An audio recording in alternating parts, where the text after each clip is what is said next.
still on? Good. Because I'm just sitting here enjoying the sunset. It's the first time I've ever on. By the way, I'm Dirk Gribble. So, nice to meet y'all. I guess I'm just going to sit and talk, maybe. That's if you're lucky. But I need to see a couple of dollar bills first. I need to talk with money. Anyone? A cigarette works, but I got one. I broke the fucking ash off already. I think what we're planning here is to go viral. Wouldn't you say? Funny thing is that maybe I'm talking to myself, but maybe there's somebody out there. We don't fucking know. And that's the crazy part about this. Is that we don't even know if what I'm doing right now fully exists. Or are you watching it in a dream?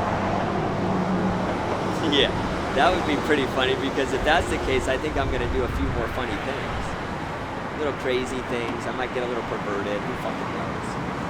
That's the way I play. I mean, there's a song called Play Hard, and that's what you do. Hustlers play hard. We work hard, we play hard, we die hard. So maybe I'm going to be in your dreams someday. Maybe you'll go to church and pray for somebody like me. Or maybe you say, that piece of shit, motherfucker, he did something very bad. He crushed a bug. What do you think about that? That's pretty cool, huh? It's just random shit that I think about as I'm watching a sunset at a coffee shop I've been to longer than I've had any relationship in my fucking life. Like this building. Whoever hurts this building, I'm gonna fuck up. It's like my bitch. This building is my bitch. It's a little different than what it used to be, I think. It's a little more quieter here now. A little bit fake. Not so open, not so people. Not what a fucking coffee shop should be. Now I'm on a rant about coffee shops, about social gatherings, to open minds, to experience things that you've never experienced, in breaking the voodoo of it all. The don't touch yourself there syndrome. So many motherfuckers do it. They come here, they sit on their computers, and they don't say hello. And if you happen to say hello, especially me being a creepy old motherfucker, they're gonna call the cops on you. Even when you're playing a game, like that crazy guy's following me. Nah, I don't even see you. You're no different than the bug in the ground that I can't see. The piece of dirt 6 feet under. Nothing. I'm just playing my game. But that's what people think around here. That's what people think in general. They just... If you're going up to them and being nice, there's got to be a reason. Some of us do it just because we're supposed to. We know our purpose. Sometimes coffee shops help you find it. So I just sit here, watch the sunset, and take a lot of exhaust from fucking shit I don't believe in. Ramble away, put one more check in the little list of things to lock me away for, blame me for, say, hey, that guy was nutty enough, he would do it. Yeah, I would. But they can't afford me, so there's the problem. They know that. They can't afford this skinny little ass. That's it. So I'm gonna have to light another cigarette because this one completely went away, and good old Camel, something's gotta kill you one day, I say.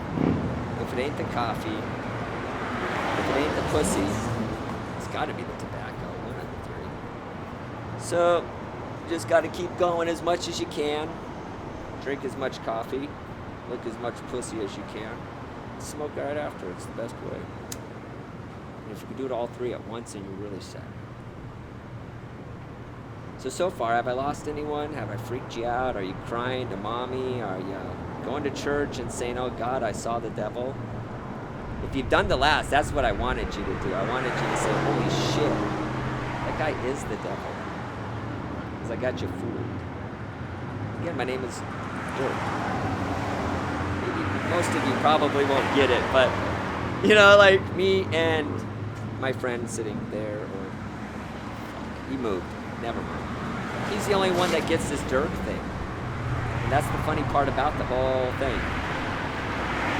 And the Gribble, maybe you might get it. Maybe. You gotta be redneck enough to get that one.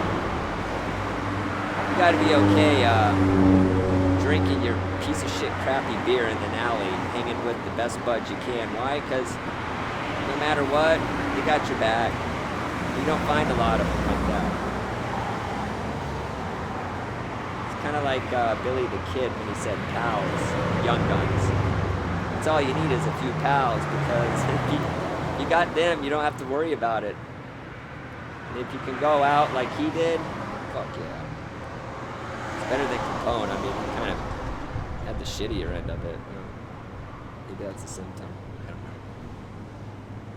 So I'm going to continue rambling over and over again until so many people get tired. But one day when I'm gone, people will remember this loudmouth motherfucker that said a lot of weird shit, told a lot of crazy stories, which I haven't even told you about yet. Oh, there's my friend. He's coming. Here he comes. You might not be able to see him, but let me describe him. He's like tall. Well, kind of tall. He's about 5'8".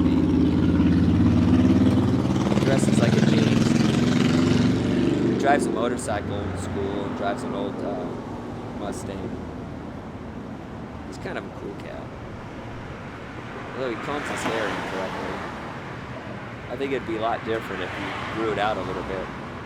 Did a really cool, weird Italian type of Johnny Depp mustache or goatee or something. And the cool thing is that I never get arguments from my buddy. Like, you can't see. Maybe he's real, maybe he's not, but...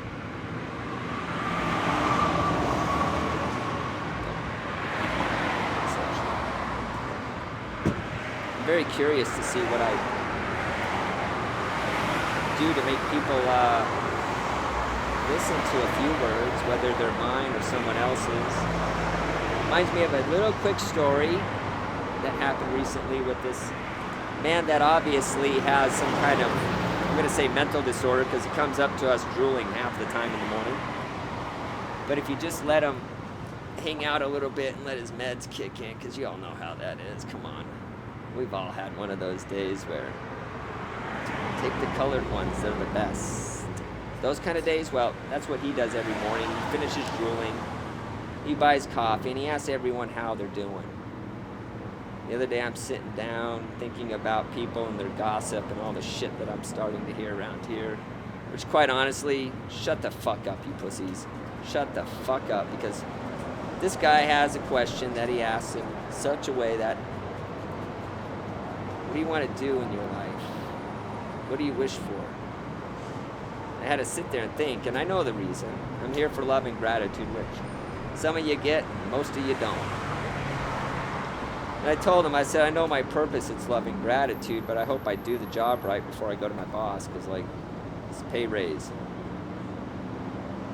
He smiled, and he's kind of, like, monkeyish, I'm sorry to say, but that's just the way it is. And I asked him the same question. And it put all the little pieces, what people talk about and gossip about, a guy that comes in drooling, a guy that just says, hey, what's up, and wants to give you a fist pump. But I asked him what he wanted, and all he says, he just wants to see people happy, and he had the big smile. And that's when I knew I wasn't talking to some guy just drooling on himself. I was talking to a guy that knew the deep shit that somebody else is trying to control, because that's not what they want. Lesson number 1, the videotape number 1. And my friend, I think as the sun is setting right now, we're getting maybe, I'm hoping, a little glare on my glasses. Right before the motherfucker goes down to some dubstep Pink Floyd, I think this is a wrap, my friend. I think this is, we're out. Let's go.